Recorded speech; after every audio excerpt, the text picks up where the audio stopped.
ओम नमो भगवते ओम ओम नमो नमो भगवते वासुदेवाय। वासुदेवाय भगवते वासुदेवाय। ओम ओम नमो नमो भगवते भगवते वासुदेवाय वासुदेवाय। नमो भगवते वासुदेवाय। ओम नमो ओम नमो भगवते भगवते वासुदेवाय वासुदेवाय। नारायणं नमस्कृत्यं नारायणं नारायणं नमस्कृत्यं नमोत्तमं नरं चैव नरोत्तमं नरं चैव नरोत्तमं देवीं सरस्वतीं व्यासं देवीं ततो सरस्वतीं व्यासं नष्टप्रायेषु भद्रेषु तो जय ततो जयमुदीरये।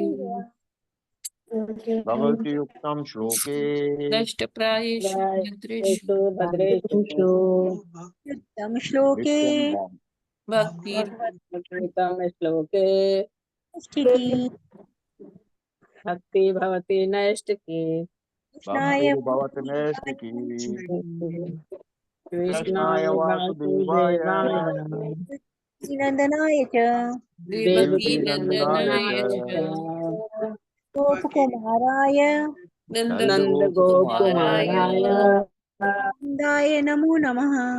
गोविन्दाय नमो गोविन्दाय नमः नमो नमः।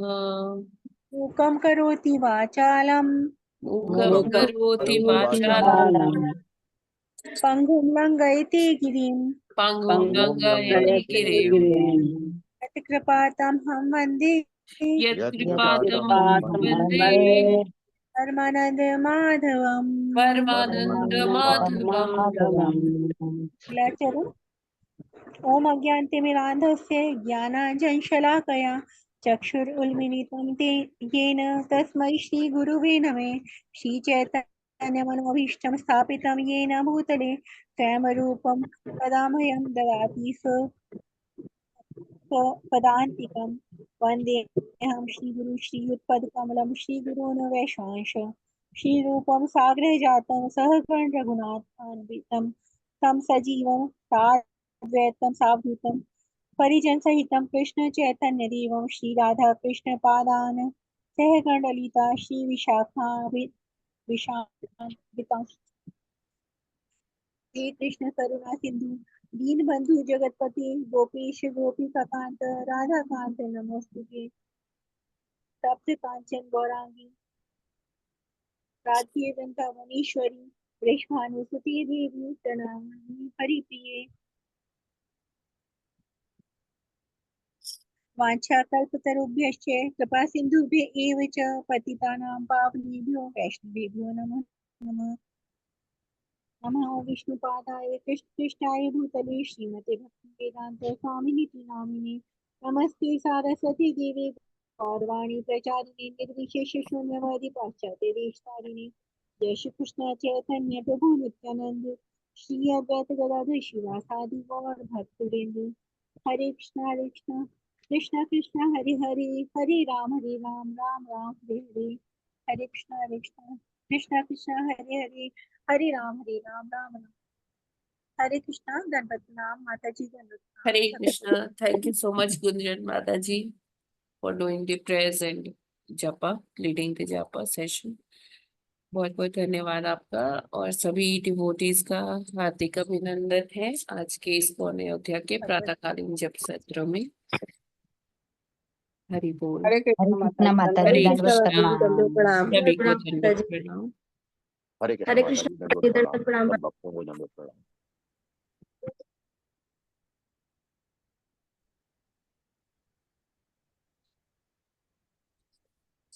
तो प्रभुपाद जी की कोट का समय हो गया, पढ़ते हैं। आज है 12 सितंबर। प्रभुपाद जी कहते हैं, चूंकि एक संगीतकार को संगीत से प्रेम होता है, वह अच्छे से अच्छा बजाने का प्रयास करता है, तो प्रेम आधार है। इसी प्रकार श्री कृष्ण की सेवा में यदि आपके अंदर श्री कृष्ण के प्रति प्रेम नहीं है, तो आप अच्छी तरह उनकी सेवा नहीं कर पाएंगे। और यदि सेवा प्रेम और स्नेह के साथ नहीं की जाएगी तो श्री कृष्ण भी उसे स्वीकार नहीं करेंगे। लंदन 12 सितंबर 1973। तो प्रभुपाद जी लेक्चर ले रहे थे लंदन, जो श्री श्री राधा लंडनेश्वर मंदिर है वहां पर लेक्चर ले रहे थे, और दूसरे अध्याय का 39वां श्लोक की विवेचना कर रहे हैं। उसी में प्रभुपाद जी बताते हैं कि बुद्धि योग क्या होता है। बुद्धि योग जो हम अपनी बुद्धि लगाते हैं भगवान की सेवा में, तेषाम सतत युक्तानाम भजताम प्रीति पूर्वकम, है ना। तो उसमें उल्लेख करते हैं 10.10 का, तो 10वें अध्याय के 10वें श्लोक का। और उसके माध्यम से प्रभुपाद जी बता रहे हैं कि जिस प्रकार एक संगीतकार अच्छे से अच्छा बजाने का प्रयास करता है, वो अपनी कला का जब प्रदर्शन करता है तो उसके अंदर उसकी कला के लिए प्रेम होता है, संगीत के लिए प्रेम होता है, तभी वो अच्छा बजा पाता है। या अगर एक माता की बात करें, माँ अपने बच्चे के लिए अच्छे से अच्छा संसाधन, अच्छे से अच्छा आहार, अच्छे से अच्छे फैसिलिटीज जुटाने का सोचती है, तो वो किस लिए इतनी सेवा जो अपने बच्चे की करती है वो कैसे कर पाती, क्योंकि वो उससे प्रेम करती है। तो उसी तरह से जब तक हमारे अंदर कृष्ण जी के लिए प्रेम नहीं होगा तब तक हम उनकी सेवा भी अच्छे से नहीं कर पाएंगे। मतलब हम एक ये जैसे कहने की, हाँ ठीक है मुझे करना है, चलो कर लेते हैं, अब करना तो पड़ेगा ही, है ना। अगर हम उसे बोझ समझ के कर रहे हैं तो ऐसी सेवा कृष्ण स्वीकार भी नहीं करते हैं, क्योंकि कृष्ण जी के पास सेवादारों की कमी नहीं, उनके बहुत सेवक हैं, कहीं भी किधर भी बहुत सेवक हैं कृष्ण के पास। तो उनको तो जो प्रेम पूर्वक उनको भेजता है वो ही उनको उनका प्रिय होता है, वो उसी की सेवा स्वीकार करते हैं। कहते हैं तेषाम सतत युक्ता नाम भजताम प्रीति पूर्वकम। तो कैसे हमें सतत करना है, हमें हर रोज करना है, हर क्षण करना है ना। और कैसे करना है, भजताम प्रीति पूर्वकम, जो दृढ़ विश्वास से और प्रेम के वशीभूत होकर भगवान की सेवा करता है, भगवान उस सेवा को स्वीकार करते हैं। तो जब तक वो प्रेम नहीं होगा कोई भी सेवा अच्छे से नहीं की जा सकती है। तो कृष्ण की सेवा अगर हम करना चाहते हैं तो हमें उनके लिए मतलब जैसे हम जप करते हैं तो जप से धीरे धीरे हमें भगवान के प्रति प्रेम होता है। आप ऐसे देख लीजिए, आपके यहाँ कोई विग्रह होते हैं, जैसे सपोज लड्डू गोपाल तो अ, होते ही है सबके पास, है ना। तो लड्डू गोपाल से धीरे धीरे जैसे जैसे आप उनकी सेवा करते हैं, उनको रोज अभिषेक करते हैं, उनको वस्त्र पहनाते हैं, तो क्या होता है धीरे धीरे ये प्रेम वो संबंध स्थापित हो जाता है, और प्रेम पूर्वक वो संबंध हो जाता है।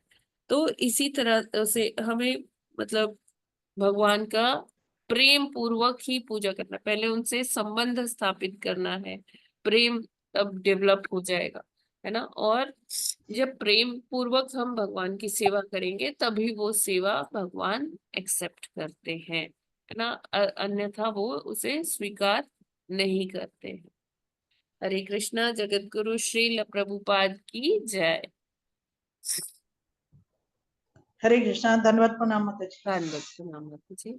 हरे कृष्ण माता जी। हरे कृष्ण। तो सार ये है कि दृढ़ विश्वास के साथ कृष्ण ही भगवान है और भक्ति में लगना है और प्रेम से भगवान की भक्ति करना है और जप करें, शास्त्र पढ़ें तो प्रेम पूर्वक करें, तभी भगवान ने तभी एक जगह कहा गया है जो प्रेमा भाव से भगवान की भक्ति करते हैं वो ही भगवान के लोक में जाते हैं, अन्यों को वापस कर दिया जाता है। तो सब भक्ति की जो विधियां हैं सिर्फ राधा रानी वाली नहीं है, सभी भक्तियों में जो है प्रेम जरूर होना चाहिए। तो माता जी कल जो राधा रानी यूज वाली नहीं किया, है मतलब मतलब सिर्फ ऐसा नहीं है कि राधा रानी वाली भक्ति में ही प्रेम हो।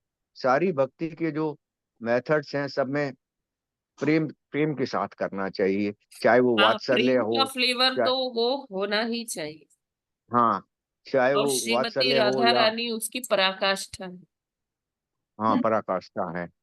तो अन्य जो 5 या 4 तरीके हैं सब में प्रेम होना चाहिए। माता जी, कल जो ये 1 शालिग्राम, 1008 शालिग्राम और 108 शालिग्राम यूज किया, तो ये शालिग्राम क्या है? और दूसरा ये क्वेश्चन कि ये सूर्य भगवान के ही अवतार हैं क्या, वृषभान जो कल बताया? यस प्रभु जी। अच्छा, ठीक है। और ये शालिग्राम का मतलब क्या विग्रह से है, क्या है? नहीं मैं नहीं, भूल गया हूँ। शालिग्राम शिला होती है ना। तो ये गंडकी नदी में, ये नेपाल में है एक नदी, गंडकी नदी। उस नदी में ये शालिग्राम शिला पाई जाती है। आपने सुना होगा जब श्री राम जी का विग्रह बनना था यहाँ अयोध्या में, तो नेपाल से एक काले काले पत्थर आए थे, शालिग्राम शिला उनको कहा जाता है। तो उसी के ये शालिग्राम जी बनते हैं, और ये कई आकार के होते हैं शालिग्राम। और जब जो वृंदा देवी थी, है ना, उनका विवाह हुआ था जलंधर से। तो उनके सतीत्व की वजह से जलंधर कोई युद्ध हारता नहीं। तो देवी देवता भगवान जी के पास आए कि अब क्या किया जाए। और वृंदा देवी विष्णु जी की बहुत बड़ी भक्त थी, बहुत उनकी आराधना करती थी। तो विष्णु जी जब आए, वृंदा जब ये जलंधर युद्ध, ये था कि जब तक इनका सतीत्व भंग नहीं होगा तब तक जलंधर कोई भी युद्ध नहीं हारेगा। तो विष्णु जी आते हैं वृंदा देवी के पास, और वृंदा देवी जलंधर के रूप में आते हैं। तो वृंदा देवी फिर उनको श्राप दे देती है विष्णु जी को कि जाइए आप पत्थर बन जाइए, है ना। और फिर उसी में ऐसे ही कथा आती है कि वृंदा देवी जो है फिर तुलसी का पौधा बन जाती है ना। तो वो तुलसी का जो विवाह करते हैं वो शालिग्राम जी से ही होता है। हरे कृष्णा प्रभु जी। अरे हाँ माता जी, काफी कुछ समझ में आया। ठीक है, तो ये, तो हाँ शालिग्राम से ही उनका विवाह हो जाता है, लेकिन जी। माता तो जी जो शालिग्राम जी आ, विष्णु जी का ही एक रूप है। और अच्छा, ये विष्णु जी का ही नेपाल रूप में है एक वो नदी शालिग्राम। है गंडकी नदी, वहीं पर होते हैं। अच्छा माता जी, विष्णु जी का ही रूप है जो शिला हाँ है। जी, जी जी जी। तो माता जी, इनको जो इन्होंने शालिग्राम शाप से पहले बना दिया, लेकिन शादी भी उनसे हुई, तो इनकी जो वंदना होती है तुलसी महारानी की, उसमें बाद में हरे कृष्ण बोलते हैं, लेकिन मैंने कहीं कहीं देखा है कि विष्णु जी का भी नाम लिया जाता है साथ में। हाँ, तो ये, हरे कृष्ण लास्ट में बोलते हैं ना, जी लेकिन जी विष्णु जी की भी भक्ति की जाती है, जी, चाहे उनको बिल्कुल श्राप बिल्कुल दिया हो। बिल्कुल। जो जितने भी विष्णु तत्व है, तो उनके साथ पूजा होती है। हाँ माता जी, ठीक है। जी। हरे कृष्ण। हरे कृष्ण। ठीक है, तो आज हम लोग 17वां श्लोक कल हो गया था ना, आज 18वां श्लोक।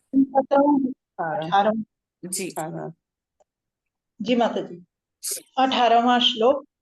सर्वाश्रमानुपादाय स्वाश्रमेण कलत्रवान् व्यसनाणममत्येति जलयानैर्यथार्णवम्।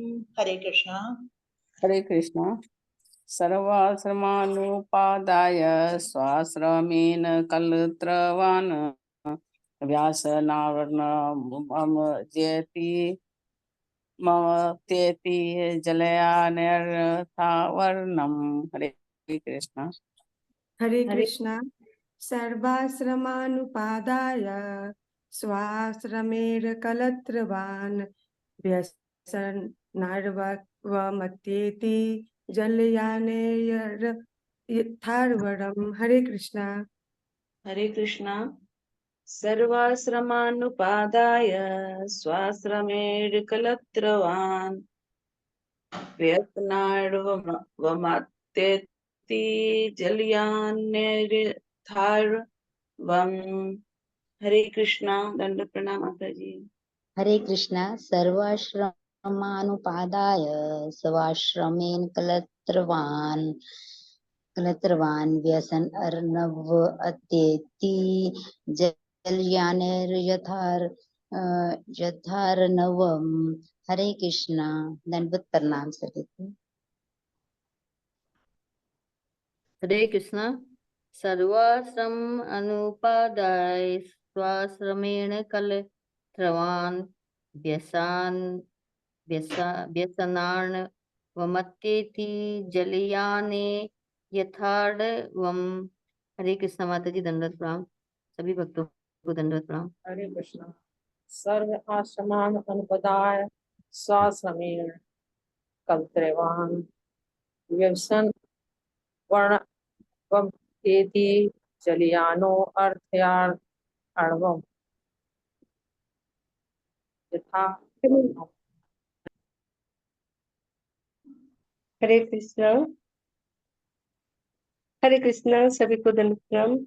सर्वासमानुपादाय स्वाश्रमेण कलत्रवान् व्यसनार्णवमत्येति जलयानैर्यथार्णवम्। हरे कृष्णा।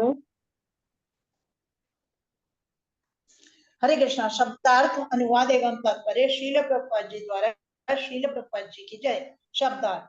सर्व समस्त आश्रमान सामाजिक व्यवस्थाओं आश्रमों को उपादाय पूर्ण करके स्व अपने आश्रमेण आश्रमों के द्वारा कलत्रवान अपनी पत्नी के साथ रहने वाला व्यक्ति व्यसन अर्णवम संसार रूपी भयावह सागर अत्येति पार कर सकता है जल या नहीं समुद्री जहाजों द्वारा। यथा जिस तरह अर्णवम समुद्र को। अनुवाद। जिस तरह जहाजों के द्वारा समुद्र को पार किया जा सकता है उसी तरह मनुष्य पत्नी के साथ रहते हुए भवसागर की भयावह स्थिति से पार हो सकता है। तात्पर्य। संसार से मोक्ष के प्रयास में सहयोग करने के लिए 4 सामाजिक व्यवस्थाएं अर्थात आश्रम हैं। ये हैं ब्रह्मचर्य या पवित्र छात्र जीवन, पत्नी के साथ गृहस्थ जीवन, वानप्रस्थ तथा संन्यास। सफल प्रगति के लिए ये सभी उस गृहस्थ पर निर्भर करते हैं जो अपनी पत्नी के साथ रहता है। यह सहयोग जीवन की 4 सामाजिक व्यवस्थाओं तथा 4 आध्यात्मिक व्यवस्थाओं के सुचारू रूप से कार्य करते रहने के लिए अति आवश्यक है। यह वैदिक वर्णाश्रम प्रणाली सामान्यतया जाति प्रथा कहलाती है।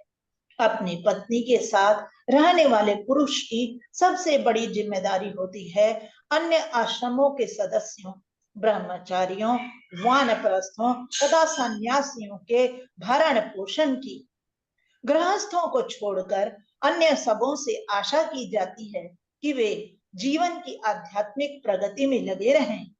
अतएव ब्रह्मचारी वानप्रस्थ तथा सन्यासी को जीविका कमाने के लिए बहुत ही कम समय रहता है, इसलिए वे गृहस्थों से भिक्षा एकत्र करते हैं और इस तरह से जीवन की न्यूनतम आवश्यकताओं की पूर्ति करते हैं और आध्यात्मिक ज्ञान का अनुशीलन करते हैं। समाज के अन्य 3 वर्गों को आध्यात्मिक मूल्यों का अनुशीलन करने में सहायता करके गृहस्थ भी आध्यात्मिक जीवन में प्रगति करता है। अंततोगत्वा समाज का हर सदस्य स्वतः आध्यात्मिक रूप से उन्नत बनता है और अविद्या के सागर को सहज ही पार कर जाता है। हरे कृष्णा। हरे बोल। हरे Krishna. Thank you so much माता जी। तो यहाँ पर बताया जा रहा है कि किस प्रकार जो समाज के जो 4 वर्ण वर्ण की स्थापना की गई है, तो किस प्रकार वो जो 4 वर्ण है कैसे हेल्प करते एक समाज के उत्थान के लिए। उससे पहले यहाँ पर ये बताया जा रहा है कि जो जो हमारा प्रसंग चल रहा है दीति और ये कश्यप मुनि का। तो उसमें उसके उस प्रसंग के अंतर्गत सुखदेव गोस्वामी ये बताते हैं परीक्षित महाराज जी को कि जैसे सी वेसल्स होते हैं ना, जिसमें समुद्री जो जहाज होते हैं, उसमें बैठकर लोग बड़े बड़े सागर को पार करके तट पर पहुंच सकते हैं। एक देश से दूसरे देश, वहां से तीसरे देश, ऐसे जा सकते हैं। तो बताया जा रहा है उसी प्रकार मनुष्य भी पत्नी के साथ रहते हुए भवसागर की भयावह स्थिति से पार हो सकता है। तो अ, ये मतलब ये दिति और कश्यप मुनि के प्रसंग में ये श्लोक आता है। तो यहाँ पर कहने का तात्पर्य क्या है कि जो पति पत्नी है वो अगर धार्मिक है, एक दूसरे की सहायता कर रहे हैं, अपने उनके जीवन की जो सिद्धि है, सर्वोच्च सिद्धि है, वो प्राप्त करने के लिए, भगवत प्राप्ति करने के लिए एक दूसरे की अगर सहायता कर रहे हैं, तो वो एक साथ संग में होते हुए इस भव सागर को पार कर जाएंगे। तो अभी उनका क्या, जो ब्रह्मचारी हैं, जो सन्यासी हैं, वानप्रस्थी हैं, तो वो क्या करेंगे, है ना। यहाँ तो पत्नी के साथ कहा जा रहा है, तो यहाँ पर यही बताया जा रहा है कि जो ब्रह्मचारी है, वानप्रस्थी है या सन्यासी है, वो तो धर्म के अनुशीलन में लगे ही हुए हैं, है ना, वो तो पार कर ही पाए जाएंगे, है ना। गृहस्थों के बारे में कई बारी सब लोग के मन में ये भ्रम होता है कि अरे हम तो गृहस्थ जीवन में हैं, भक्ति कैसे कर सकते हैं, हमारे तो बहुत चिंताएं हैं, बहुत सारे टेंशन्स है जीवन में, धन कमाना है, परिवार का भरण पोषण करना है, कभी कोई मतलब बच्चों का करियर बनाना है ना। तो इस सब में एक गृहस्थ जो है वो अ, परेशान हो जाता है, पस्त हो जाता है। तो अक्सर ये धारणा ऐसे होती है कि गृहस्थी में कहाँ भक्ति हो सकती है, हमारा तो उद्धार नहीं हो सकता है। लेकिन ये वर्ण व्यवस्था इस तरह से डिजाइन की गई है कि समाज के चारों वर्णों का उद्धार हो सके, वो अपनी अपनी तरह से भक्ति कर सके। तो व्यक्ति जब पत्नी के साथ होता है, तो यहाँ बताया जा रहा है, अभी आगे के श्लोकों में और आएगा कि किस प्रकार पत्नी हेल्प करती है। तो जब पति धनोपार्जन में लगा होता है, भगवान की सेवा में लगा होता है, तो पत्नी उसके लिए जो है इसीलिए कहा जाता है ना अंग्रेजी में बेटर हाफ, है ना। तो वो जो बेटर हाफ है या अर्धांगिनी है, तो वो पति का आधा जो है वो बांट लेती है कि हाँ ठीक है, आप भी कर रहे हो सहायता, तो ठीक है, मैं भी घर को संभाल कर, बच्चों को संभाल कर और सबकी आवश्यकताओं की पूर्ति करूंगी।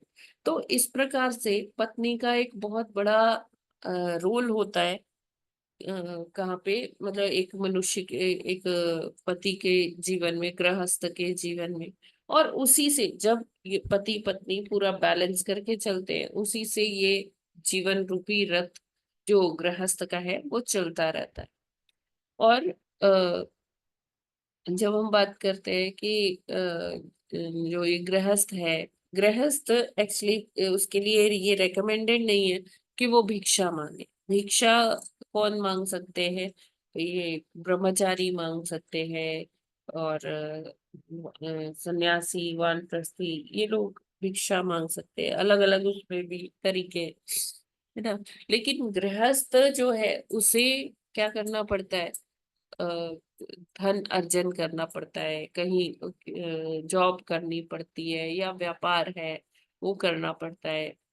तो इस तरह से जो एक गृहस्थ है वो धनोपार्जन करता है, और उस धन को किस प्रकार यूज करना है वो भी शास्त्रों में बताया गया है कि गृहस्थ को कि ये उत्तरदायित्व है, शास्त्रों ऐसा वैदिक प्रणाली में आता है कि गृहस्थ को अ, अपने जो भी उसने धन लिया है उसका कुछ परसेंटेज उसे अपने पास रखना चाहिए, अपने फ्यूचर के लिए रखना चाहिए। एक एक भाग उसे अपने परिवार के भरण पोषण के लिए रखना चाहिए, और एक उसे सेविंग्स में डाल देना चाहिए कि कभी विपरीत परिस्थितियों में उसे काम आएगा।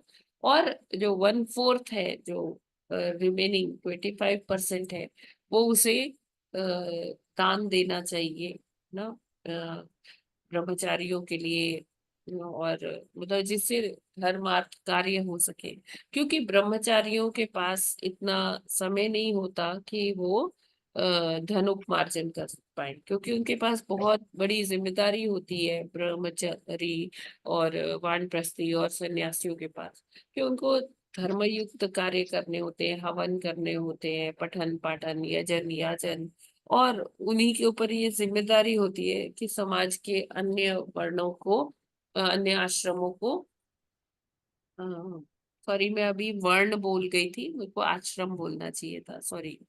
तो अन्य आश्रमों में जो मतलब जो समाज के और लोग हैं, उनको वो धर्म की धर्मयुक्त चीजें बताए, ग्रंथ पढ़ाए, है ना। तो इसी सब में उनका जीवन लग जाता है, तो उनके पास ये अ, ये इतना समय नहीं होता कि वो धन उपार्जन करे, है ना। तो उनकी जो टेक केयर है वो किसे करनी होती है, वो गृहस्थों को करनी होती है। और उनसे यही प्रभुपाद जी लिखते हैं कि गृहस्थों को छोड़कर अन्य सबों से आशा की जाती है कि वे जीवन की आध्यात्मिक प्रगति में लगे रहें। अतएव ब्रह्मचारी, वानप्रस्थ और सन्यासी को जीविका कमाने के लिए बहुत कम समय रहता है, इसलिए वे गृहस्थों से भिक्षा एकत्र करते हैं और जीवन की न्यूनतम आवश्यकताओं की पूर्ति करते हैं और आध्यात्मिक ज्ञान का अनुशीलन करते हैं।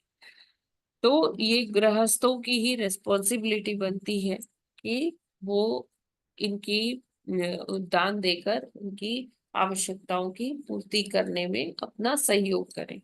और इससे क्या होता है कि देखिए, जो भी धन कमाया जाता है उसमें कुछ ना कुछ जो है वो कल्मश होते हैं, वो बैड एनर्जीज होती है। तो उससे हम मतलब वो सब डाइजेस्ट नहीं कर सकते। या भिक्षा अगर मांगी जाती है, तो भिक्षा जो है बहुत अलग अलग लोग देते हैं कि उन्होंने धन कैसे कमाया है, क्या किया है।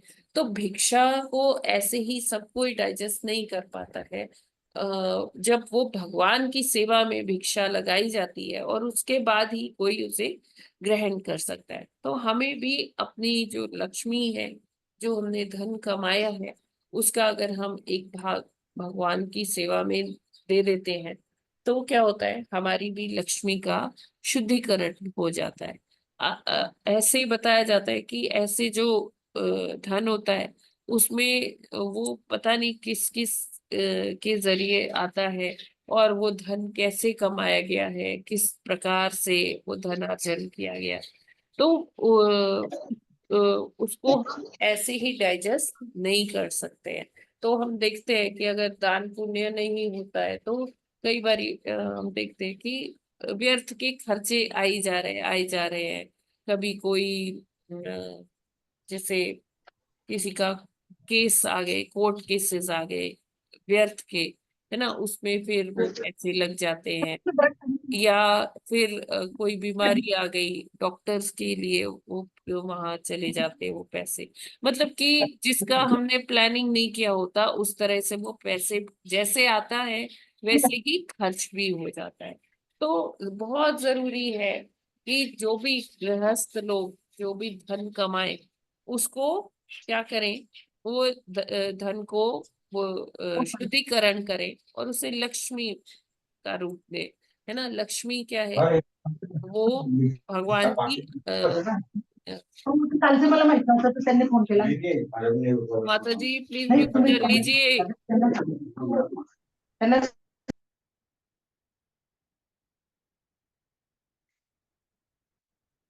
तो जो लक्ष्मी है वो विष्णु जी की पत्नी है ना, और वो वहीं रहती हैं जहाँ भगवान की आराधना होती है। तो इस प्रकार हम ये देखते हैं कि कैसे इतना साइंटिफिकली ये सारे सिस्टम्स बनाए गए हैं।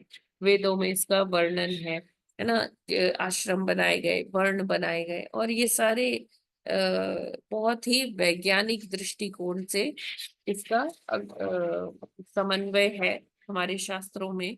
और हम अगर इसका पालन करते हैं, जो गृहस्थ भी है वो भी भक्ति में आगे बढ़ सकते हैं। ऐसा हमें भ्रम नहीं पालना चाहिए कि गृहस्थ लोग भक्ति नहीं कर सकते, वो बहुत बिजी रहते हैं।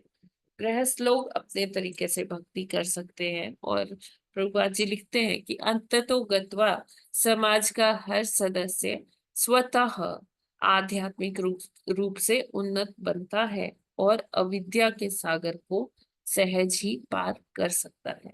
हरे कृष्णा। इसमें कोई प्रश्न हरे कृष्ण माता जी। जी? हाँ माता जी, लक्ष्मी धन एज सच लक्ष्मी रूप में नहीं होता है। धन कमाते हैं जो लोग तो उसमें थोड़ी बुराई भी होती है। तो जब धन को पूरा यूज किया जाएगा जो है भक्ति में, भगवान की सेवा में, दान पुण्य में, या ऐसे लोगों को जो कि भक्ति में लगे हुए हैं जैसे ब्रह्मचारी, वामप्रस्थ, सन्यासी लोग, तभी भक्ति का धन का उपयोग है। क्योंकि विष्णु की पत्नी है लक्ष्मी, विष्णु की सेवा में अगर नहीं होगा तो नहीं यूज होगा। इसी तरह से पति पत्नी जब एक दूसरे के साथी बनकर रहेंगे आध्यात्मिक ज्ञान की प्राप्ति करने के लिए, तो दोनों की मुक्ति संभव है। तो सब वर्णाश्रम के अनुसार जब सब अपना बैलेंस बनाकर चलेंगे, तभी जो है जिंदगी में इस जो है लाइफ में जो है आध्यात्मिक उन्नति संभव है। लेकिन माता जी, ये जो 4 वर्ण बनाए गए हैं उसमें ये जो है, एक तो ये कहा गया है ये जो वामप्रस्थ और सन्यासी जीवन है वो आजकल एज सच नहीं होता है। कोई मंदिर ज्वाइन कर ले तो वो दूसरी बात है, ना सन्यास में जाते हैं ना वामप्रस्थ में जाते हैं। और दूसरा, पूर्व काल के अनुसार इसमें सेपरेट किया गया है कि सभी से आशा की जाती है कि वे जीवन में आध्यात्मिक प्रगति करें, लेकिन वामप्रस्थ ब्रह्मचारी और सन्यासी को छोड़कर गृहस्थों के लिए ये कहा गया है कि उनके लिए संभव इतना नहीं है भक्ति करना, तो इनकी सहायता करें, वो ही उनको आध्यात्मिक मार्ग में ले जाएगी। तो गृहस्थों के लिए भी संबंध है, और ये दो दो तो अभी है ही नहीं ना, डायरेक्ट वामप्रस्थ और सन्यासी। प्रभु जी, ये देखिए, स्थिति ग्रह स्थिति, परिस्थिति, काल, देश के हिसाब से ये सारी चीजें युगों के हाँ अनुसार माता जी। बदलती है। ठीक है, तो आज भी देखिए, हम अपने घर में ही रहते हुए भी हम ब्रह्मचारी हो सकते हैं, सन्यासी हो सकते हैं। डिपेंड करता है हमारे विचारों पर। हमें वेद अध्ययन करना चाहिए, हमें शास्त्र अध्ययन करना चाहिए, हमें वैष्णवों की संग करना चाहिए, गुरु के आदेशों का पालन करना चाहिए। जो गुरु की वाणी है उसको हमें एज इट इज पालन करना चाहिए। तब हम देखेंगे कि जो हमारे जो विचार है, अगर हम ये सब चीज कर रहे हैं तो हम अपने घर में रहते हुए ही वानप्रस्थी भी बन सकते हैं, हम अपने घर में रहते हुए ही सन्यासी भी बन सकते हैं। अभी अगर हमारी चेतना लगी रहेगी कि अरे क्या हो रहा है, क्या हो रहा है, ये धन कहाँ, बेटा कहाँ खर्च कर रहा है, बेटी क्या कर रही है, उसके उसके घर में क्या हो रहा है, हम वहाँ फोन कर करके इंटरफेरेंस कर रहे हैं, बेटे के जीवन में इंटरफेरेंस कर रहे हैं कि अरे ये क्या, तुमने ऐसे कैसे कर दिया। ठीक है, आपने बड़ा किया, पालन पोषण किया, संस्कार दे दिए, तो अभी आप अब रिस्पॉन्सिबिलिटी आपकी ओवर। अब आप जो है अपने अ, भगवत भक्ति के मार्ग में लगिए, और घर में रहते हुए ही ये आश्रमों का हम पालन कर सकते हैं। आजकल तो वो खुले भी हुए, जैसे वानप्रस्थ आश्रम है, जैसे अ, वृंदावन में है और मायापुर में भी शायद है ना। तो वहां पर भी जाकर ऐसे हम एक जैसे फार्म कम्युनिटी होती है उसमें भी जाकर हम रह सकते हैं, उस तरह से वानप्रस्थी जीवन व्यतीत कर सकते हैं। और घर में भी अगर रह रहे हैं ना, तो हम बाकी सब चीजों से, जैसे कछुआ अपने अंगों को संकुचित कर लेता है ना। तो उसी प्रकार हमें भी ज्यादा इधर उधर नहीं देखना चाहिए कि हाँ जी ये कैसे कार्य करे, ये इस तरह से नहीं होता है। तो हम व्यर्थ की चीजों में ना पड़े और घर में एक कोने में एक कमरे में रहकर अपनी भक्ति कर सकते हैं। हाँ, हरे कृष्ण माता जी। कहने का मतलब जैसे जो मायापुर वगैरह नहीं जा सकते, वो घर में रह के ही जी भक्ति के जी मार्ग का अनुशीलन करें, है ना, जी शास्त्रों का अध्ययन करें, गुरु और आचार्यों का बात माने, कृष्ण हरे कृष्ण मंत्र का जाप करें और सारी भक्ति के मार्ग में लग जाएं। तो चाहे नाम से वो वामप्रस्थ और सन्यासी ना भी कहलाएं, तो उसका पर्पस वही सॉल्व हो जाएगा। हरे कृष्ण एग्जैक्टली माता जी। जी। ठीक है, हम आगे बढ़ते। 19वां श्लोक। जी 19वां श्लोक। यामाहुरात्मनो ह्यर्थं श्रेयस्कामस्य मानिनी यस्यां स्वधुरमध्यस्य पुमांश्चरति विज्वरः। हरे कृष्णा। हरे कृष्णा। यामाहुरात्मनो हृदश्रेयस्कमास्य मानिनी यस्यां स्वधुरं मध्यस्य पुमांश्चरति विज्वरः। हरे कृष्णा। हरे कृष्णा। यमाहुरात्मनो हार्द्यम श्रेयस्करमस्य मानिनी अस्याम स्वधुरमस्य सुमांसरति विज्वरः। हरे कृष्णा। हरे हरे कृष्ण। यामाहुरात्मनो हार्दे श्रीस्कामस्य मानिनी यस्यां स्वधुर्मधस्य पुमाश्चरति विज्वरः। हरे कृष्णा। हरे कृष्णा माता जी धन्यवाद। यमहुरात्मनो हृदं श्रेष्ठ कामस्य मानिनी यस्यां स्वधुरम् अध्यस्य पुमांश्चरति विज्वरः। हरे कृष्ण माता जी। याम आहुआत्मनः हि अर्धं श्रेयः कामस्य मानिनी यस्मान् सधुरम् अध्यस्य यस्याम सधुरम् अध्यस्य पुमां सचरिते विज्वरः। हरे कृष्णा। हरे कृष्ण। हरे कृष्णा। या यामहुरात्मनो ह्यर्थं श्रेयस्कामस्य मानिनी यस्यां सुतुर मध्यस्य पुमांश्चरति विज्वरः। हरे कृष्ण। कृष्णा। यामाहुरात्मनो ह्यार्धं श्रेयस्कामस्य मानिनी यस्यां अभी करना आ जा बेटा, आ बेटा, यहाँ आ जा, बाहर आ जा बाबू, बाहर आ जा। हरे कृष्णा। हरे कृष्णा। यामाहुरात्मनो हृदं श्रेयस्य कामस्य मानिनी यस्यां स्वधुर्मध्यस्य पुमाश्चरति विज्वरः। हरे कृष्णा। हरे कृष्ण माता जी। यामाहुरात्मनो यर्ध श्रेय इसकामस्य मानिनी यस्यां स्वधुरमध्यस्य पुमांश्च रति विज्वर। हरे कृष्ण। हरे कृष्णा। यामाहुरात्मनो हि अर्धं श्रेयः कामस्य मानिनी यस्यां स्वधुर्मध्यस्य पुमान् चरति विज्वरः। हरे कृष्णा। हरे कृष्ण।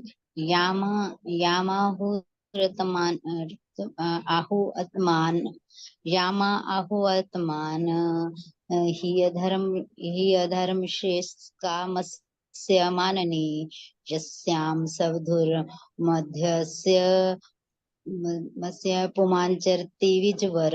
हरे कृष्णा। दंडवत प्रणाम। हरे कृष्णा। शब्दार्थ, अनुवाद एवं तात्पर्य। श्रील प्रभुपाद जी द्वारा श्रील प्रभुपाद जी की जय। शब्दार्थ, याम जिस पत्नी को आहु कहा जाता है, आत्मनः शरीर का, ही इस प्रकार, अर्धम आधा, श्रेय कल्याण, कामस्य सारी इच्छाओं का, मानिनी हे आदरणीय, यस्याम जिसमें, स्वधुरम सारे उत्तरदायित्व, अध्यस्य सौंप कर, पुमान पुरुष, चरति भ्रमण करता है, विज्वर निश्चिंत। अनुवाद, हे आदरणीय, पत्नी इतनी सहायता प्रद होती है कि वह मनुष्य के शरीर की अर्धांगिनी कहलाती है, क्योंकि वह समस्त शुभ कार्यों में हाथ बढ़ाती है। पुरुष अपनी पत्नी पर जिम्मेदारियों का सारा भार डालकर निश्चिंत होकर विचरण कर सकता है। तात्पर्य, वैदिक आदेशानुसार पत्नी को पुरुष के शरीर की अर्धांगिनी माना जाता है, क्योंकि वह पति के आधे कार्यों को संपन्न करने के लिए उत्तरदायी मानी जाती है। पारिवारिक पुरुष पर 5 प्रकार के यज्ञ, जिन्हें पंच यज्ञ कहते हैं, संपन्न करने का भार रहता है, जिससे उसे सभी प्रकार के अनिवार्य पाप कर्मों के फलों से छुटकारा मिल सके, जो उसकी अपनी दिनचर्या के दौरान हो जाते हैं। जब मनुष्य गुणात्मक रीति से कुत्ते बिल्लियों की तरह बन सकता है, तो वह आध्यात्मिक मूल्यों का अनुशीलन करने के अपने कर्तव्यों को भूल जाता है, और तब वह अपनी पत्नी को इंद्रिय तृप्ति का साधन मान बैठता है। जब पत्नी को इंद्रिय तृप्ति का साधन माना जाता है, तो उसके पीछे व्यक्तिगत सौंदर्य मुख्य उपादान रहता है, और जैसे ही व्यक्तिगत इंद्रिय तृप्ति में कोई अवरोध आता है, तो संबंधों में व्यवधान या तलाक हो जाता है। किंतु जब पति पत्नी पारस्परिक सहयोग द्वारा आध्यात्मिक प्रगति को लक्ष्य बनाते हैं, तो वैयक्तिक सौंदर्य या तथाकथित प्रेम में व्यवधान पर ध्यान नहीं दिया जाता। भौतिक जगत में प्रेम का प्रश्न ही नहीं उठता। विवाह तो वास्तव में एक कर्तव्य है, जिसे आध्यात्मिक प्रगति के लिए प्रामाणिक शास्त्रों के निर्देशानुसार पारस्परिक सहयोग में संपन्न किया जाता है। अतएव कुत्तों तथा बिल्लियों के जीवन से बचने के लिए विवाह आवश्यक है, क्योंकि कुत्ते बिल्ली आध्यात्मिक प्रबुद्धता के लिए नहीं है। हरे कृष्णा। हरि बोल। हरे कृष्णा। थैंक यू माता जी। तो यहाँ पर क्या बता रहे हैं कि कश्यप मुनि अपनी पत्नी दिति को ना यहाँ कुछ संवेदना की शब्द बोल रहे हैं, तो वही सुखदेव गोस्वामी परीक्षित महाराज जी को बताते हैं, और मैत्रेय मुनि विदुर जी को बता रहे हैं कि कश्यप मुनि ने ऐसे अपनी पत्नी को बोला कि पत्नी तो क्या होती है, जैसे जहाज पर बैठकर एक देश से दूसरे देश जा सकते हैं, तो उसी प्रकार इस भवसागर को भी पार कर सकते हैं। और फिर कहते हैं कि पत्नी तो अर्धांगिनी कहलाती है, वो जो पति का जो सारा कार्यभार है उसको आधा आधा बांट लेती है, और पत्नी के होने से पति भी निश्चिंत हो जाता है कि हाँ उसके घर पे सब सुचारू रूप से सारी व्यवस्थाएं चल रही है। पत्नी बच्चों को देख रही है, भोजन देख रही है, घर संभाल रही है, तो पति जो है इस चीज से एकदम निश्चिंत होकर वो बाहर धन उपार्जन में जा सकता है, या वो अपना कार्य कर सकता है। तो ये सब जो है डिस्कशन चल रही है। तो देखिए मेरे मेरे मन में एक चीज आ रही थी अभी जब पढ़ रही थी माता जी। अ, आजकल क्या है, जितने भी मीम्स होते हैं, जितने चुटकुले होते हैं, उसमें ज्यादातर यही दिखाते हैं कि हाँ देखो पत्नी है तो वो इंसान कितना बेचारा परेशान, थका हुआ, बोझ से, है ना। और पत्नी कहीं चली जाती है ना, जैसे एक आध में मीम्स देख रही थी ना, तो उसमें था कि पत्नी अगर मायके चली गई तो वो पति बड़ा खुश हो गया, अब मैं चैन से जीवन जीऊं। तो कितना विरोधाभास है ना। क्यों? ये इसलिए है क्योंकि जो अब हम जीवन जी रहे हैं उसमें वेद वेद अध्ययन की कमी है। हमारे संस्कार कैसे हो गए हैं, बहुत ज्यादा पाश्चात्यकरण हो गया है ना। तो यहाँ पर क्या है कि जो ये शास्त्रों के ज्ञान के अभाव में जो पति पत्नी है वो अपने ड्यूटीज नहीं समझते, लेकिन अपने राइट्स का उनको बहुत ज्ञान है ना। सारे जानते हैं कि हाँ मेरा ये राइट है ना। कॉन्स्टिट्यूशन में ये, संविधान में ऐसा है, ये है। हम फटाफट से लोग कोर्ट्स में चले जाते हैं, अपने घरेलू मामले लेकर पहुंच जाते हैं, है ना। और फिर उसके आधार पे कभी लड़के को वो देना पड़ता है कॉम्पनसेशन, कभी मतलब पति पत्नी के बीच में भी ये सब होता है।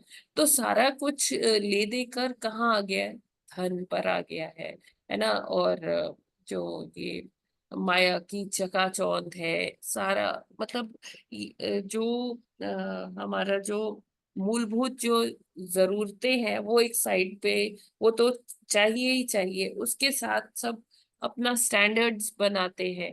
तो इसीलिए आजकल क्या है कि धन की कमी पड़ जाती है ना। पहले क्या था कि पहले कोई एक ही कमाता था, लेकिन पूरा परिवार संतुष्ट समृद्धि। रहता था, है ना। लेकिन जी। आजकल इतना धन कमा भी रहे हैं सब लोग परिवार में, कई बारी सभी लोग कमाते हैं, लेकिन फिर भी क्या है, संतुष्टि नहीं आ रही। क्यों नहीं आ रही? क्योंकि हम क्या कर रहे हैं, एक तो हम कंपैरिजंस कर रहे हैं, दूसरा हमें मोर मोर और चाहिए और चाहिए। इस चीज का जो भूख है वो शांत नहीं होती कि हम अपने घर को मतलब ऐसे डेकोरेट डेकोरेट करना चाहिए, लेकिन मतलब ऐसे कंपैरिजन नहीं करना चाहिए कि अच्छा उनके घर में इतना बड़ा शैंडलियर है तो मैं भी इतना बड़ा शैंडलियर, उससे बड़ा शैंडलियर लगाऊंगी। तो हम क्या है, कंपैरिजंस करते जाते हैं। और जिस तरह से आजकल जो छोटे छोटे फंक्शंस भी अगर कोई करता है तो उसमें इतनी ज्यादा वो शो ऑफ होती है कि मतलब उसमें क्या होता है कि व्यर्थ का धन लगता है। तो ये सब क्या है कि हम दिखावे में ज्यादा पड़ते जा रहे हैं, है ना। अब यहाँ पर बताया गया है कि जो गृहस्थ है, जो पुरुष जो गृहस्थ आश्रम में लोग हैं, उनको क्या पंच यज्ञ करने होते हैं, है ना। और तभी वो अपने जो दिनचर्या में जो उन्होंने जो पाप कर्म किए हैं उनको वो तभी वो कर सकता है, काउंटर कर सकता है उससे, तभी वो बच सकता है। तो ये पंच यज्ञ कौन से बताए गए हैं? ये पंच यज्ञ है ब्रह्म यज्ञ, है ना, और देव यज्ञ, फिर है भूत यज्ञ, है ना। इसी प्रकार के और यज्ञ है। दो दो और है। हाँ, पितृ यज्ञ, और एक और है।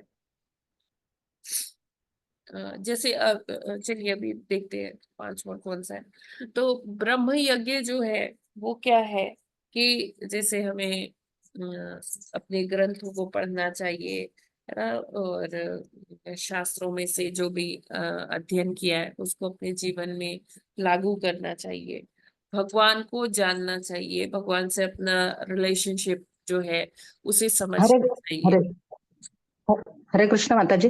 हरे कृष्ण। अतिथि अतिथि यज्ञ। अतिथि यज्ञ।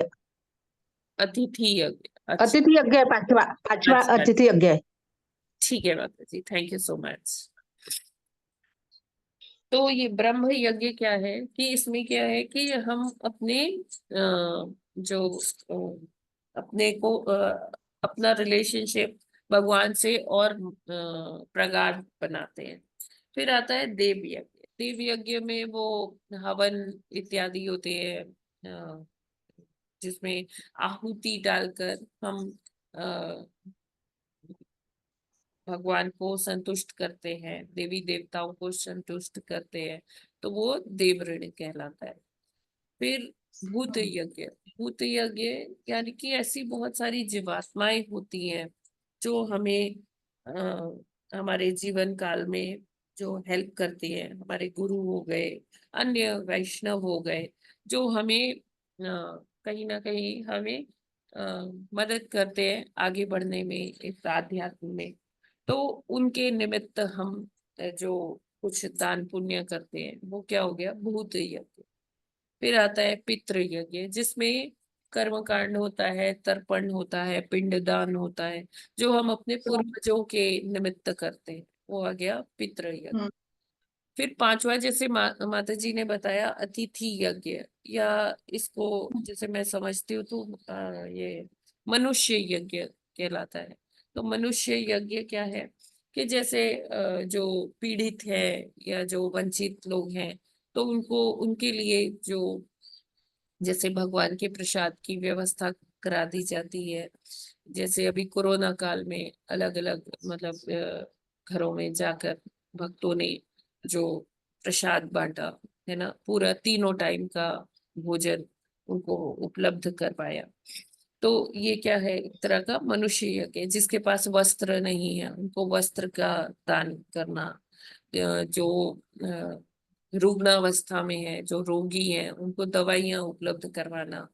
तो इस तरह से जो भंडारे करवाना, इस तरह से जो ये कार्य किए जाते हैं, ये मनुष्य यज्ञ है। तो 5 प्रकार के यज्ञ कौन से हुए? ब्रह्म यज्ञ, देव यज्ञ, भूत यज्ञ, पितृ यज्ञ और मनुष्य यज्ञ। ठीक है। तो ये पंच यज्ञ की बात है जो करते हैं। तो ये पंच यज्ञ भी बताया जा रहा है कि मनुष्य कैसे कर सकता है। स्त्री की अपनी जो पत्नी है उसके सहायता से ही वो ये सारा कार्य कर सकता है।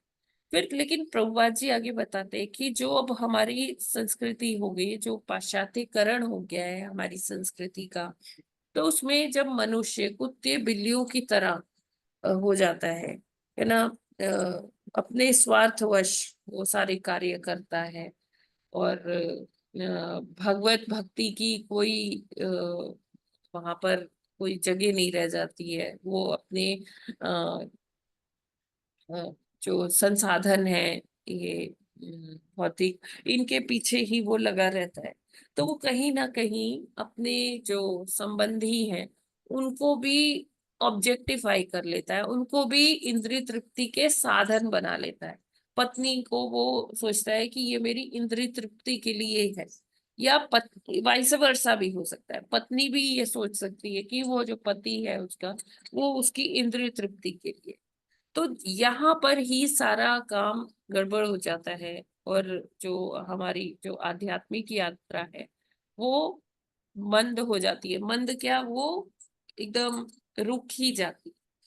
क्यों? क्योंकि देखिए आजकल क्या है कि सारा दिखावे का चलन ज्यादा है ना। उसमें जैसे कोई वेडिंग भी होती है, फिक्स होती है ना, तो उसमें भी ज्यादा गुण के बजाय देखा जाता है कि हाँ, रूप कितना सौंदर्य है, कितनी सुंदर है कन्या, या जो वर है वो कितना सुंदर है, और वो कितना धन कमाता है, कितने फिगर्स में वो धन कमाता है।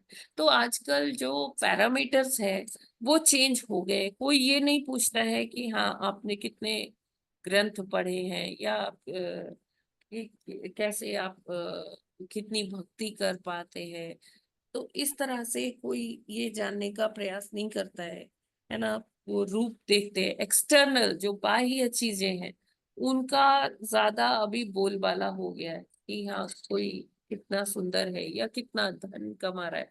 लेकिन आंतरिक जो है जो एक व्यक्ति का आंतरिक स्वभाव है, जो उसका जो मन। भक्ति है, किस आध्यात्म है, इसकी अभी ज्यादा वैल्यू नहीं रहेगी। कुछ ही परिवार हैं जो इस तरह का देखते हैं, है ना। तो इसीलिए क्या होता है, प्रभुपाद जी कहते हैं, इसीलिए जब कुत्ते बिल्लियों की जैसी सभ्यता हो गई है, हर इंद्रिय तृप्ति ही एक आधार हो गई है सभी रिलेशनशिप्स का, तो वहां पर क्या है, संबंध संबंध नहीं, वो क्या है बन जाते हैं, वो बोझ बन जाते हैं। और उसी से फिर संबंधों में दरारें आती हैं, फिर लोग कोर्ट्स जाते हैं, तलाक होते हैं। फिर उसमें भी, तलाक में भी क्या होता है कि कॉम्पनसेशन दे दो, धन से ही, फिर छुटकारा भी धन से ही मिलता है। तो ये जो आजकल प्रवृत्ति है ना, कि छोटे छोटे मतभेदों में, झगड़ों में क्या होता है कि लोग त्रस्त हो जाते हैं। विवाह हुआ नहीं कि विवाह के 3-4 महीनों में ही फ्रैक्शंस डेवलप हो जाते हैं और तलाक की नौबत आ जाती है। तो ये क्यों होता है? क्योंकि जो संस्कृति है वो कुत्ते बिल्लियों वाली बनती जा रही है, इंद्रिय तृप्ति की बनती जा रही है, किसी में कोई धैर्य नहीं है। कुछ वो लोग मतलब संबंध को इसलिए नहीं समझते कि ये कृष्ण मतलब उनके संबंधों के बीच में कृष्ण आते ही नहीं है, कहीं है ही नहीं। तो इसीलिए ये संबंध इतने कमजोर पड़ जाते हैं, है ना। लेकिन जब पति पत्नी आपस में एक दूसरे का हेल्प करेंगे, एक दूसरे की सहायता करेंगे, तो ऐसा नहीं होगा, है ना। जो हमें ये समझना चाहिए कि ये जो मटेरियल वर्ल्ड है, ये जो भौतिक जगत है, इसमें प्रेम का अभाव है, प्रेम है ही नहीं। और जो थोड़ा बहुत प्रेम हमें दिखता भी है, वो क्या है, वो मात्र प्रतिबिंब है उस प्योर लव का, उस शुद्ध प्रेम का, जो आध्यात्मिक जगत में है, जो एक जीवात्मा भगवान से करती है और भगवान उस जीवात्मा से करते हैं। तो वो उस प्रेम का मियर it's reflection in this world, मतलब ये संसार में उस जो वो जो प्रेम है उसका एक अंश, या कह लीजिए एक प्रतिबिंब ही है। तो यहाँ जो प्रेम है, जो कोई कहते हैं कि हाँ जी प्रेमी प्रेमिका है, वो उसके लिए चांद तोड़ लाएगा, वो उसके लिए ऐसे कर देगा, वो ऐसा कर देगी, तो ये सब प्रेम कुछ भी नहीं है उस प्रेम के आगे जो एक जीवात्मा का भगवान से होता है, या भगवान का जीवात्मा से होता है। और जब हम आध्यात्म की दृष्टि से देखते हैं, तो हमें वो क्या होता है कि जो पति पत्नी है, या वो एक दूसरे को जीवात्मा के रूप में अगर देखते हैं, तो वो उनको उनकी सुंदरता के पता चलता है कि हाँ, ये जो है बहुत अच्छी वैष्णवी है, ये बहुत अच्छा वैष्णव है, भगवान की सेवा देखो कितने अच्छे से करता है। तो अगर उसके कोई अवगुण होते हैं ना, तो वो भी उसके इस गुण में छुप जाते हैं। पति पत्नी उनके गुणों को, एक दूसरे के गुणों को देखते हैं कि किस प्रकार ये कितने सुंदर सेवा कर रही है, कितना सुंदर ये भगवान के लिए भोग बना रही है। तो जब इस प्रकार से पति पत्नी के बीच में सेंटर में भगवान होते हैं, तो वो एक दूसरे को के गुणों अवगुणों को भी वो निग्लेक्ट कर पाते हैं। और जब हम इस प्रकार कर पाते हैं, तो जो हमारी लक्ष्य है, हम उसको भी प्राप्त करते हैं, और दूसरे के जो जीवन का लक्ष्य है उसको भी प्राप्त करने में हम उसकी सहायता कर पाते हैं। और क्योंकि अवगुणों को नजरअंदाज कर पाने की क्षमता बढ़ जाती है आध्यात्म से, है ना। जैसे कि हमारे गुरु हैं, गुरु क्या करते हैं, गुरु हम सबके जो दोष हैं उनको टॉलरेट करते हैं, बहुत ज्यादा टॉलरेट करते हैं, निग्लेक्ट करते हैं, और हमें आगे बढ़ने में मदद करते हैं, जिससे कि हमारा शुद्धिकरण होता है ना। तो जब हम एक दूसरे के अवगुणों को देखते रहेंगे, तो उससे क्या होगा कि हमारा ही पतन होगा। तो ऐसे जो पति पत्नी है वो एक दूसरे के पतन का कारण बनेंगे। एक्चुअली पत्नी क्या होती है, जो एक पति को पतन से उबारे, है ना, उसको इस भवसागर से निकाल ले। तो ये सारा जो जो ये विवाह है आजकल क्या है, इंद्रिय तृप्ति के लिए ऐसा बन गया है कि विवाह जो होता है इंद्रिय तृप्ति के लिए किया जाता है। लेकिन विवाह एक ऐसा इंस्टीट्यूशन है, एक ऐसा विवाह एक ऐसी संस्था है जिसके अंतर्गत जो पति पत्नी है वो भगवान की सेवा करते हुए वो क्या कर सकते हैं, अपने जीवन को सार्थक बना सकते हैं। अगर हम गुरु के आदेशों का पालन करें, शास्त्रों में जो शास्त्रों का अध्ययन करें और शास्त्रों में जो मर्म छुपा है उसको अपने जीवन में ले आए, उसको जीवन में उतारें, तो हम इस कुत्ते बिल्लियों की प्रवृत्ति से उठ सकते, ऊपर चेतना अपनी विकसित कर सकते हैं। जो मानव योनि मिली है उसके आधार पर उसके अनुसार कार्य कर सकते हैं, है ना। जैसे यहाँ प्रभुपाद जी लिखते हैं कि अतएव कुत्तों तथा बिल्लियों के जीवन से बचने के लिए विवाह आवश्यक है, क्योंकि कुत्ते बिल्ली आध्यात्मिक प्रबुद्धता के लिए नहीं होते। तो हम देखते हैं कि पशुओं में कोई ये विवाह नाम की इंस्टीट्यूशन नहीं है ना। क्यों नहीं है? क्योंकि उनकी चेतना ही वो नहीं है। मनुष्यों में है कि हाँ विवाह करना चाहिए और अपनी पत्नी से ही संसर्ग करना चाहिए, है ना। कुत्ते बिल्लियों वाली प्रवृत्ति नहीं होनी चाहिए। क्योंकि जब ऐसा व्यक्ति वो कह तो रहा है कि नहीं नहीं, देखो वो गेरुए कपड़े पहनने से ही कोई ब्रह्मचारी नहीं हो जाता, या कोई कह दे कि हाँ मैं विवाह नहीं करूंगा, तो वो जस्ट वो ये कहने से ब्रह्मचारी नहीं हो जाता। जो ब्रह्म में रमण करता है उसी को ब्रह्मचारी कहते हैं। चरेती, चरेती मतलब रमण करना। जो ब्रह्म में चारण करता है, रमण करता है, भगवान जिसकी चेतना में है उसके हर क्षण में वो भगवान को याद करता है, भगवान के लिए ही कार्य करता है, वो ब्रह्मचारी। तो मतलब ऐसे ही कोई ये कह दे कि नहीं मैं विवाह नहीं करता, मेरा विवाह में कोई ट्रस्ट नहीं है, तो ये गलत है। ये कुत्ते बिल्लियों वाली ही सोच है। हमें इससे ऊपर उबरना चाहिए। और कहते हैं कि जब तक कोई ब्रह्मचारी एक गुरु के अंतर्गत शिक्षा नहीं लेता, गुरु के सानिध्य में नहीं रहता, तब तक वो पूर्ण ब्रह्मचारी नहीं हो सकता। क्योंकि क्या होता है कि ये जो मन है, मन बहुत ही शक्तिशाली है, इंद्रियां बहुत प्रबल होती, तो उसके लिए एक पूरा डिसिप्लिन और गुरु की जो सानिध्य है वो बहुत जरूरी होता है। तो ऐसे अभी हम आगे वाले श्लोकों में भी देखेंगे, इस तरह के वर्णन अभी और आएगा। हरे कृष्णा। हरे कृष्ण माता जी। जी। सिर्फ कुछ लोग ये कहते हैं कि हम तो जो है ब्रह्मचारी हैं क्योंकि हम शादी नहीं करेंगे और हमारा इस तरफ जो है कुछ बयान नहीं है। तो जब तक वो ब्रह्म में रमण नहीं करेगा, भगवान की भक्ति नहीं करेगा, शास्त्रों को नहीं पढ़ेगा, गुरुओं को नहीं पढ़ेगा, वो पहली बात तो ब्रह्मचारी है ही नहीं। तो जब मैरिड लाइफ में कोई जाता है तो भगवान को बीच में रखना चाहिए।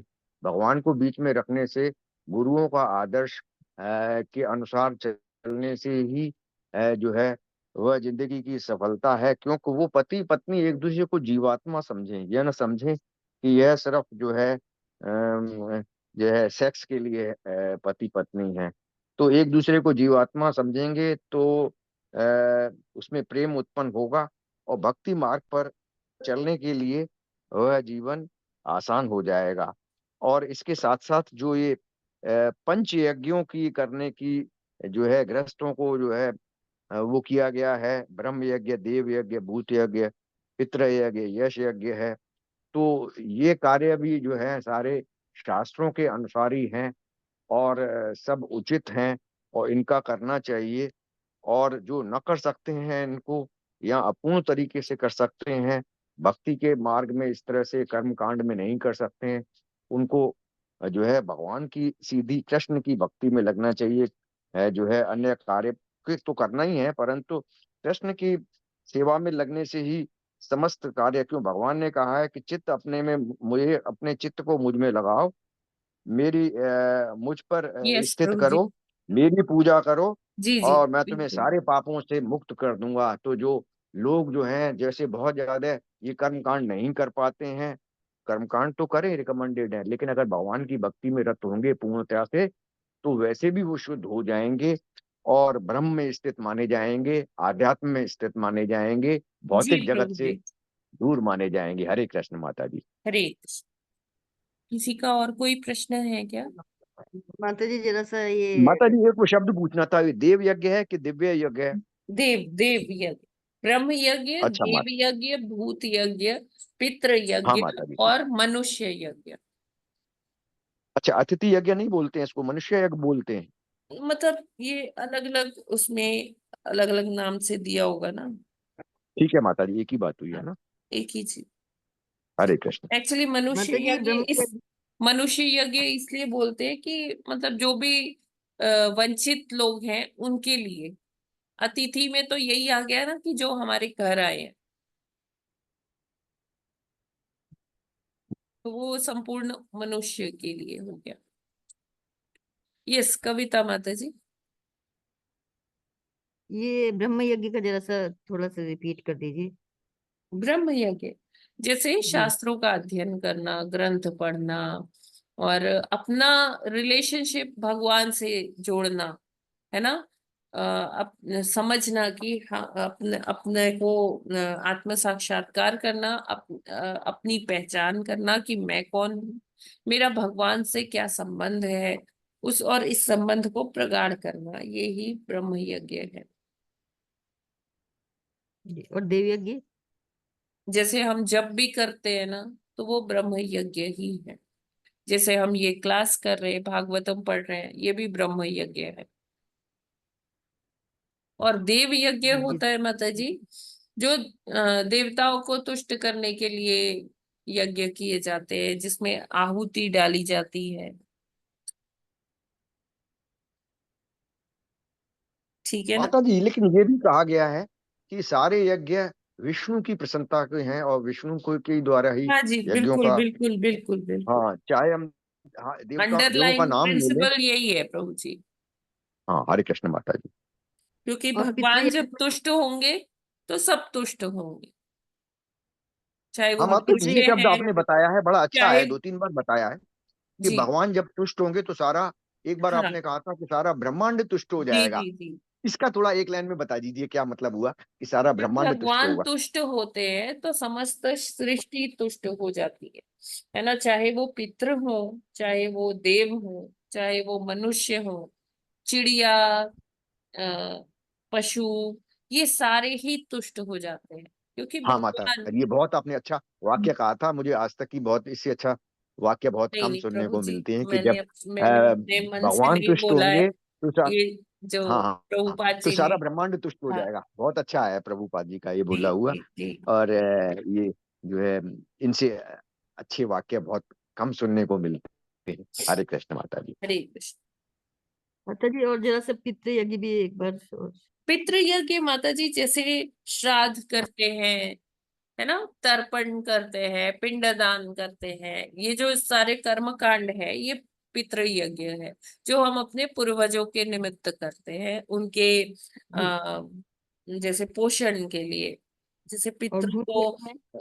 पितरों को वो आहार प्रदान करते हैं, वस्त्र प्रदान करते हैं कि उनका जी पोषण हो जाए। और जैसे पितरों के लिए जब नाम जप करते हैं, मतलब ये जो हम श्राद्ध में दान पुण्य करते हैं ना, इससे तो पितरों का बस पोषण होता है कि ठीक है उनको आहार मिल गया, वस्त्र मिल गए, है ना। लेकिन जब हम पितरों के लिए नाम जप करते हैं और उसका फल पितरों को देते हैं, तो क्या होता है कि फिर वो आ, वहां से पितृलोक में से फिर उनको भगवत धाम चले जाते हैं वो, जब हम उनके लिए अच्छे से ध्यान पूर्वक जप कर पाते हैं या भागवत कथा हरे कृष्ण माता जी। करते हैं। आजकल ये पितृ पूजन का समय आने वाला है, जी तो जो जल तर्पण करते हैं लोग या काले तिल मिला के करते हैं, वो तो हल्का फुल्का करें ही, लेकिन उसके नहीं, वो साथ साथ करना अगर उनके चाहिए, नाम के नीचे करना क्या चाहिए प्रभु जी, है। वो पूरा अच्छे से करना चाहिए, विधि से पालन करना चाहिए। क्यों? क्योंकि अभी अच्छा माता जी। हम भक्ति के भक्ति में उस स्तर पर नहीं पहुंचे हैं कि अब हम शुद्ध भक्ति कर पा रहे हैं। तो हमें अपने पितरों हाँ के माता जी। निमित्त बहुत ध्यान से ये कर्म कांड करना चाहिए। अच्छा माता जी, जी सिर्फ ऐसा नहीं है कि हरे कृष्ण मंत्र नाम नहीं, हरे बोल के ले कृष्ण दें तो मंत्र सारा भी काम हो जाए। करें, लेकिन हरे हाँ, कृष्ण साथ में कर लें। महामंत्र अभी हम दोष पूर्ण कर रहे हैं। हाँ माता जी, मतलब दर्पण भी करें और हरे कृष्ण हाँ हाँ हाँ मंत्र का भी जी जाप करें, चाहे जी। वो अपनी श्रद्धा के हिसाब से 2 मिनट करें चाहे 10 मिनट करें, वो अलग बात है। ठीक है, नहीं हरे नहीं, कृष्ण माता जी। अच्छी खासे राउंड्स करें, 2 मिनट 10 मिनट की बात नहीं है, हाँ हाँ, अच्छे नहीं मतलब जैसे जल अच्छे तर्पण से वगैरह, करें। हरे कृष्ण मंत्र तो ज्यादा से ज्यादा करें। हाँ हाँ, ठीक है। और जो तर्पण आदि की विधि है वो हमें पूरी करनी चाहिए, क्योंकि अभी जो हम नाम जप कर रहे हैं या भगवत सेवा कर रहे हैं वो दोषपूर्ण कर रहे हैं। उस हाँ स्तर माता पर जी, अभी इसको नहीं दोषपूर्ण मार पहुंचे के चलना कि चाहिए हम बाकी ये चीजें। सारी चीजें छोड़ दें, है ना, और हाँ केवल माता जी, नहीं नाम छोड़ जप सकते, कर साथ रहे हैं। साथ करते हैं।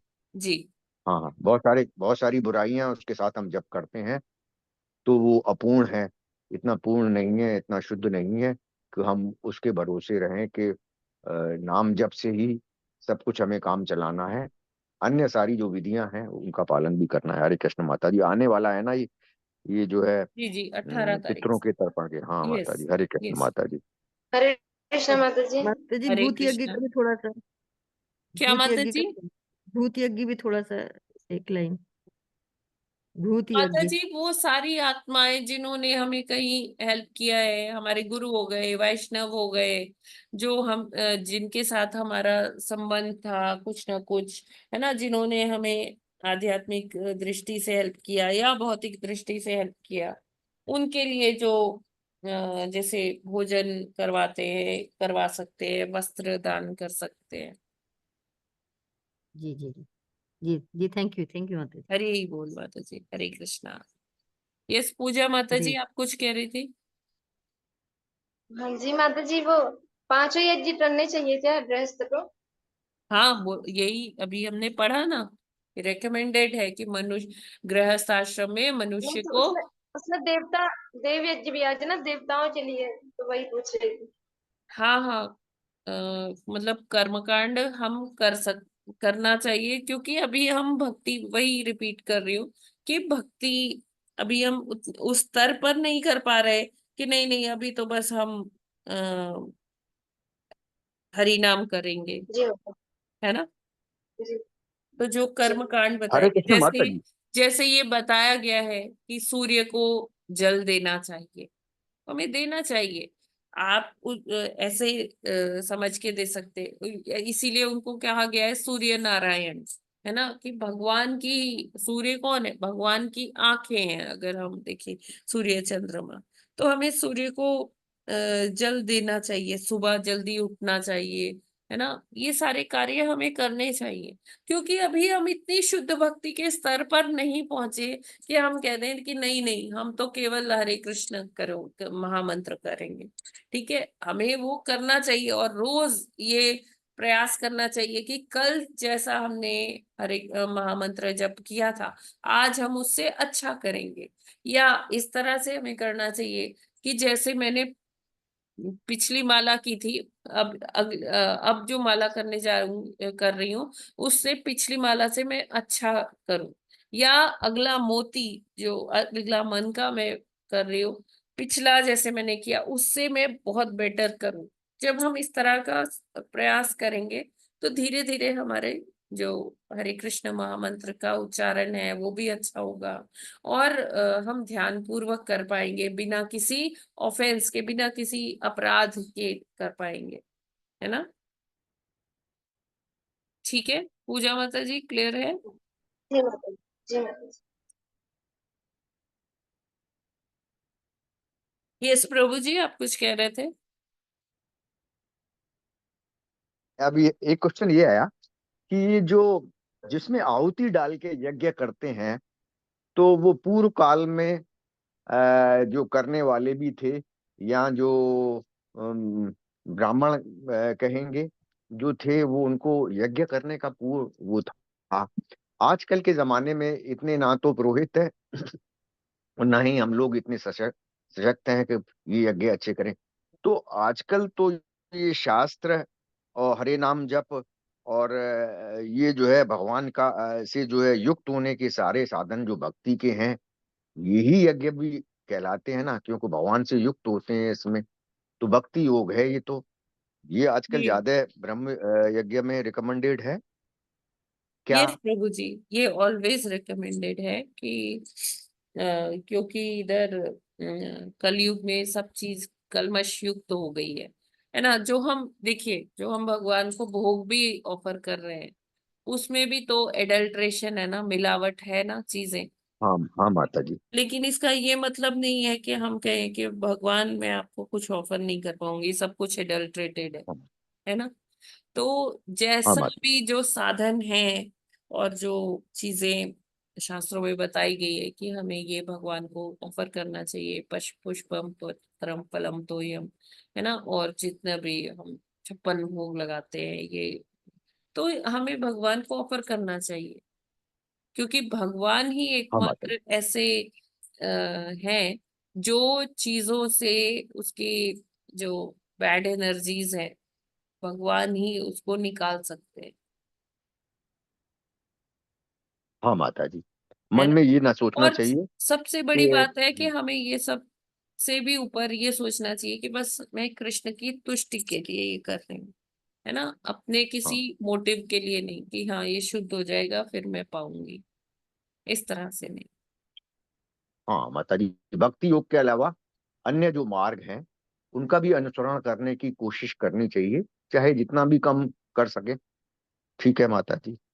देखिए, जब हम हरे कृष्ण महामंत्र करेंगे ना और हाँ सतत माता जी। रूप से करेंगे, तो धीरे धीरे एक ऐसी स्टेज आएगी। मैं हमेशा वो कोट करती हूँ 2.54, जिसमें माधवेंद्र पुरी जी बहुत उच्च कोटि के भक्त हैं, है ना।